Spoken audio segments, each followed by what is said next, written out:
Հայաստանի արտգործնախարար Էդվարդ Նալբանդյանը վստահեցնում է, որ Լեռնային Ղարաբաղի շրջակա տարածքներում դաշտային գնահատում անցկացնելու նախաձեռնությունը միմիայն ԵԱԿ Մինսկի խմբի համանախագահներինն է։ ՄԱԿ-ի փախստականների գրասենյակից 1-2 հոգի որպես տեխնիկական փորձագետներ ուղեկցելու են եռանախագահներին։ Համատեղ մամուլի ասուլիսի ժամանակ երկու երկրների միջև ապրանքաշրջանառության 50% աճը Էդվարդ Նալբանդյանը համարեց դրական, մինչդեռ Գրիգոլ Վաշաձեին արդյունքները չեն գոհացնում։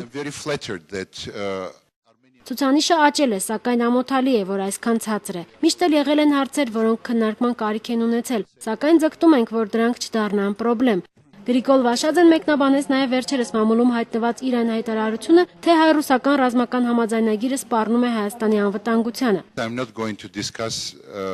Հայաստանն է որոշում իր անվտանգության ձևաչափը եւ ոչ ոք չի կարող խառնվել դրան։ Սակայն կարծում եմ, որ Վրաստանը իրավունք ունի իր տեսակետը հայտնել Հարավային Կովկասում ռուսական ռազմաբազաների ներկայության վերաբերյալ։